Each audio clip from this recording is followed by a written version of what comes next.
அனைவருக்கும் வணக்கம். Welcome to English பேச்சு யூடியூப் சேனல். இன்னைக்கு நம்ம மிக முக்கியமான ஒரு விஷயமா பார்க்க போறோம். அதாவது இங்கிலீஷ்ல இது வரைக்கும் வெரி, வெரி மச் இதெல்லாம் நம்ம அடிக்கடி சொல்லி பழகி இருப்போம் இல்லையா?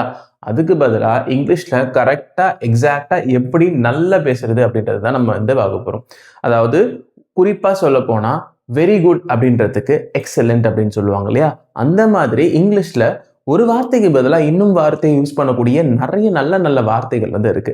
ஸோ அதை நம்ம சொல்லும்போது இங்கிலீஷ் பேசும்போது நமக்கும் கான்ஃபிடென்ட்டாக இருக்கும், நம்ம சுற்றி இருக்கவங்களுக்கும் இவங்க இங்கிலீஷ் சூப்பராக பேசுகிறாங்கப்பா அப்படின்னு சொல்லிட்டு நினைக்கிறதுக்கு வசதியாக இருக்கும்.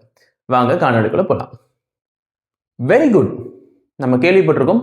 Very good very good very good அப்படின்றாங்க இல்லையா? அந்த வெரி குட் அப்படின்றது கரெக்டாகவே இருந்தாலும் அது கொஞ்சம் ஓல்டு ஃபேஷன் அப்படின்னு சொல்லலாம். இந்த வெரி குட் பதிலாக எந்தெந்த வகையாக சொல்லலாம் அப்படின்னு பார்த்தீங்கன்னா எக்ஸலென்ட். எப்படி சொல்லலாம்? எக்ஸலென்ட். இதுக்கு ஒரு சென்டென்ஸ் பார்ப்போமா? எக்ஸலென்ட்டுக்கு the movie was excellent. The movie was excellent. The movie was excellent அப்படின்னா அந்த படம் சூப்பரா இருந்தது அப்படின்றாங்க இல்லையா? The movie, how was the movie, அதாவது இந்த படம் எப்படி இருந்தது, ஹவ் வாஸ் தி மூவி, இந்த படம் எப்படி இருந்ததுன்னு யாராவது கேட்டாங்க, தி மூவி வாஸ் எக்ஸலென்ட். எப்படி சொல்லுவீங்க? தி மூவி வாஸ் எக்ஸலென்ட். வேற லெவல்ல செம்மையா இருந்ததுப்பான்றாங்க இல்லையா? ஸோ அதுதான் தி மூவி வாஸ் எக்ஸலென்ட் அப்படின்றது. அடுத்து இதே வெரி குடுக்கு இன்னொரு வகை அப்படி சொல்லலாம் பார்த்தீங்கன்னா அமேசிங். இந்த அமேசிங் பேஸ் பண்ணி ஒரு சென்டென்ஸ் பார்ப்போமா?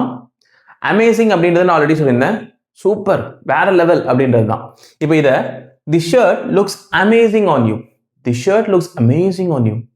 இதை அந்த அளவுக்கு யூஸ் பண்ண மாட்டாங்க, ஆனாலும் யூஸ் பண்ணலாம். எப்படின்னு பார்த்தீங்கன்னா தி ஷர்ட், இந்த சட்டை, லுக்ஸ் அமேசிங், சூப்பராக இருக்கு. யாருக்கு? உனக்கு. ஏன்னா நீ தானே போட்டுட்டு இருக்க. On you. அந்த சட்டை ஆன்ன்றது என்னது? அவங்களுக்கு மேலே தானே இருக்கு. So the shirt looks amazing on you அப்படின்னு சொல்லலாம். The shirt looks amazing on. இந்த சட்டை உனக்கு சூப்பராக இருக்குப்பா அப்படின்றத the shirt looks amazing on you அப்படின்றது. அடுத்து ஃபென்டாஸ்டிக்.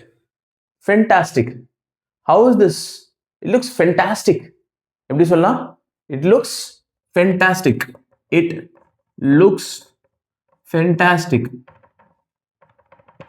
இப்போ ஒரு விஷயம் ஒருத்தவங்க பண்ணியிருக்காங்க, ஒரு வேலை ஒருத்தவங்க பண்ணியிருக்காங்க, இல்லை ஒரு கலை, ஒரு ஆர்ட் ஒருத்தவங்க பண்ணியிருக்காங்க அப்படின்னா எப்படிப்பா இருக்கு அப்படின்னு கேட்குறாங்க. It looks fantastic. வேற லெவல்ல இருக்குப்பா அப்படின்னு சொல்றாங்க இல்லையா?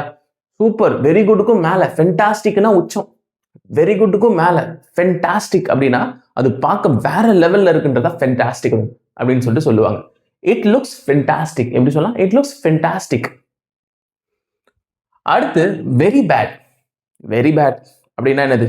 ரொம்ப மோசம்ப்பா, ரொம்ப ரொம்ப மோசம், ரொம்ப தப்பு அப்படின்னு சொல்லுவாங்க இல்லையா? ஸோ அதுக்கு எப்படி சொல்லலாம் அப்படின்னு பார்த்தோம்னா டெரிபிள். டெரிபிள். டெரிபிள் அப்படின்றதும் பேட் தான்.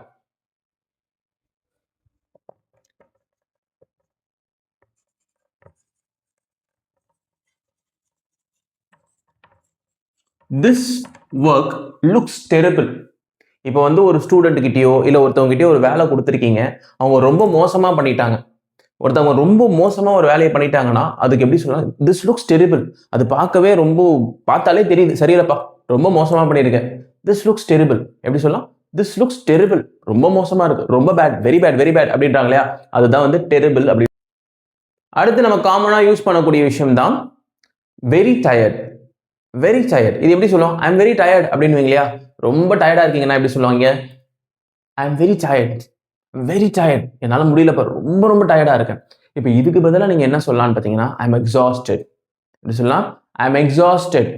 என்னால் சுத்தமா முடியலப்பா, அடிச்சு போட்ட மாதிரி இருக்கேன் அப்படின்னு சொல்லுவாங்க இல்லையா? அதுதான் என்னன்னு சொல்லலாம்? I am exhausted. Exhausted. I am exhausted. I am very tired அப்படின்றது சின்ன பிள்ளைங்க சொல்ற மாதிரி இருக்கும். ஐ எம் எக்ஸாஸ்டட் அப்படின்றது ஒரு பெரிய லெவல்ல கொஞ்சம் இங்கிலீஷ் ப்ரொஃபஷனலாக பேசுறவங்க, கொஞ்சம் கெத்த ஸ்டைலாக பேசுறவங்க பேசுற மாதிரி இருக்கும். ஐ எம் வெரி டயர்டுன்னு சொல்லாதீங்க, ஐ எம் எக்ஸாஸ்டட் அப்படின்னு சொல்லுங்க. அந்த எக்ஸாஸ்டட், ஐ எம் எக்ஸாஸ்டட் அப்படின்னு சொல்லுங்க. I am exhausted. I am exhausted. இல்லை I am exhausted.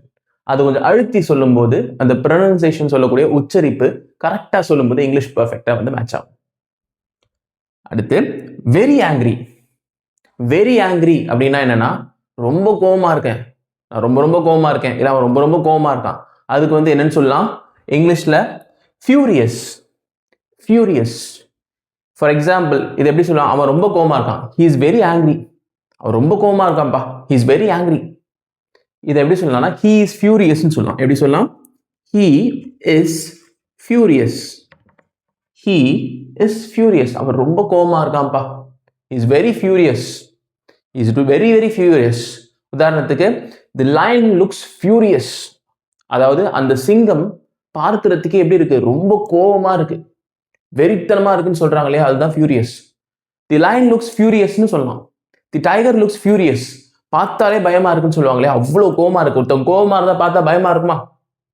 so the lion looks furious, the tiger looks furious, he looks furious. அவன் பார்க்க ரொம்ப கோவமா தெரியறான்ப்பா, அதுதான் furious. இப்ப ஆங்கர்னு சொல்றதுக்கு பதிலா நீங்க எப்படி சொல்லலாம், furious ன்னு சொல்லணும். மறுபடியும் சொல்றேன், ஆங்கர் சொல்லாதீங்க, அதுக்கு பதிலா furious சொல்லி பாருங்க. இந்த furious சொன்னீங்கன்னா 10ல 2 பேருக்கு தான் தெரியும், 8 பேருக்கு தெரிய வாய்ப்பு கிடையாது. ஏன்னா இந்த furiousன்ற வார்த்தைக்கு எல்லாரும் பழக்கப்பட்டிருக்க மாட்டாங்க. ஸோ இந்த furiousன்ற வார்த்தையை சொன்னீங்கன்னா நீங்க அந்த இடத்துல இங்கிலீஷ் பேசும்போது தனியா தெரிவிங்க. அடுத்து வெரி ஹாப்பி. வெரி ஹாப்பி, இப்போ கவுண்டமணி ஒரு படத்துல சொல்றாரு இல்லையா, I am very happy, I am very happy, நான் ரொம்ப சந்தோஷமா இருக்கேன், வெரி ஹாப்பி. அது வெரி ஹாப்பி அப்படின்னு சொல்லலாம், ஆனா அது வந்து அந்த அளவுக்கு கரெக்டா ஸ்டைலிஷா இருக்காது. அதுக்கு பதிலாக என்ன சொல்லலாம் அப்படின்னு பாத்தீங்கன்னா delighted. எப்படி சொல்லலாம், delighted. I am very happy அப்படின்றது பதிலாக என்ன சொல்லலாம், ஐ எம் delighted.